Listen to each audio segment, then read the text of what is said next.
welcome to Relish Books. I'm just doing a quick what I'm reading update today. So the main thing that I am turning my attention now to after finishing Crime and Punishment is Far from the Madding Crowd by Thomas Hardy. This is obviously a big classic. It's been on my big list of classics to read for a long time. Not my ones that I'm working on right now or even this year. It's just on my big list. But so I wasn't planning on reading it anytime really soon. But one of my sisters picked it for our book club book. So I'm reading it, and I was not excited when she chose this one because last year I was working on tests of the D'Urbervilles, however you say that. Probably not saying it right. And I didn't finish it. I was working on it right before, I guess it's been 2 years ago now, because I was working on it before I got married and moved and stuff.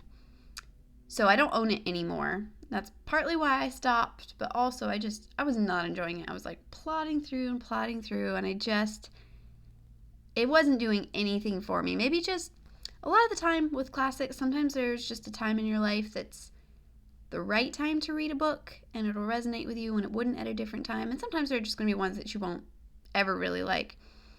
I just did not like it. Maybe I would have if I'd stuck with it longer. Hopefully someday I will return to it.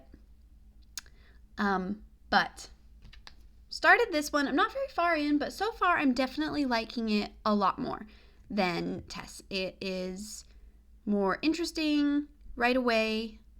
I think, I'm not sure, not very far, but I think I'm going to like it. I'm going to try to get through it pretty quick. So that's my main thing that I'm focusing on right now. Try to get through hopefully within the next week. This is a little book that my mom sent me that she likes. It's a World War II story. I don't know that much about it, but it's short and hopefully it'll be a palate cleanser read. I don't know if war stories ever really count as palate cleanser reads, but it should just be quick, which is always nice to have something shorter that you're working on. Oop. Then this one I haven't started yet, but I am super, super excited about. Daphne du Maurier's The House on the Strand. I am a huge Daphne du Maurier fan. She's one of my all-time favorite authors because of Rebecca, which is one of my all-time favorite books. But Rebecca is the only novel of hers that I've read so far. I have it in my mind. I know that she's written a lot of other novels, and I'm really excited to read them, but I've kind of had it in my mind. Rebecca, to me, is such a huge, important, amazing book, and it has this feel to me. I don't know why I associate it a little bit with Wuthering Heights, maybe because it's sort of gothic, but because I love Rebecca and I don't like Wuthering Heights that much. But I kind of have this a little bit of an association with the two, and so I sort of feel like Daphne du Maurier, sometimes I feel like Rebecca is the only thing she wrote, this one great novel. But she wrote a bunch of stuff, and I really wanted to read more of her work for a long time. So I'm really, really excited to start this one. And then this one, which I've mentioned before, I've been working on this trilogy off and on for quite a while. I've read the first two. Just started this one, and it's enormous, and I'm not really making the effort to get through it right now. I'm pretty sure I'm probably going to be reading this all summer, just kind of picking it up here and there, just often enough that I don't forget what's going on, just trying to make some slow progress with it. And that is Assassin's Quest by Robin Hobb, the third book in the Farseer trilogy. And it is massive. You can tell that it's big, but something about these editions, they're actually way, way longer than they look. You can be reading, or at least me, I read fairly slowly, but I could be reading for 2 hours and my progress, you can barely see my progress. These editions are deceptively long. I don't know, it's something about, I think the pages are really thin or something. And there's a lot of words on each page. I don't know, but it takes, the other two took me forever, even though I enjoyed them. And this guy is the first one and half of the second one put together. So I'll be working on this for a very long time. You probably won't be hearing a review of this for a good few months, but I am working on it. I have a lot of others in mind, of course, and I have some others that I am partway into, but I'm not really focusing on at the moment. So that is my reading update. I also just wanted to mention, if anybody has a good recommendation on online book clubs, I know there's probably a million out there, but I've been really thinking lately about trying to get more involved in some online book clubs because I think it would be really fun, but it can be really hard to find one that's like what you're looking for. Someday, I want to start a book club in the community, but that's a someday thing. For right now, if anybody has recommendations for online, particularly more classics or literary oriented is what I would prefer. I think the really hard thing about a book club is I don't mind reading stuff that I wouldn't normally read. I don't mind diversity. But I think the really hard thing is that most of the time I'm not real interested in reading a lot of new releases. I remember I really wanted to join the book club that was established back in my hometown. But for one thing, they were always meeting on days that I was working.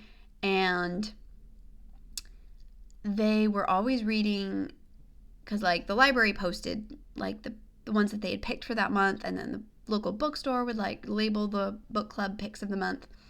And they were always reading like these new releases. They would read from all kinds of different genres. There was a lot of nonfiction, which also I'm not really that into. I think it was kind of a group of elderly ladies, but they were reading a lot of new releases, which just are not usually my thing. And I would feel weird like being the new youngest member of a book club coming in there and every month being like, yeah, I hated this book. So it'd be nice to like have a group that was a little more in sync. Again, I'm totally open to reading stuff that I don't normally read, but yeah, that, and that I'm just a bit picky about, I want the stuff that I read to be relatively clean, and that's hard to find a group that does that. So if anybody has recommendations, I would enjoy that. The way that my sister's book club works is really fun, but it's kind of different. That's something else that's really interesting about book clubs, because I feel like everyone kind of has a different system for how to choose books. The way that our system works, I really like it, and it's worked really good so far. It has some drawbacks. Well, not really drawbacks, but kind of difficulties. Basically, each of us, it works in turns. So like when it's my turn to choose a book, I pick the book and we all have to read it. And then when it's their turn, they pick a book, we all have to read it. There's no voting, you each get your choice and everybody has to read your choice, but they have to pick a book that none of you have read. So that can be hard sometimes, because maybe you really want to read this book, but somebody else in your club has read it. And we did it that way because we all wanted to be reading new stuff together. And so far it has worked really well, and it has kind of forced us to read stuff we didn't really want to read. So yeah, it's been good.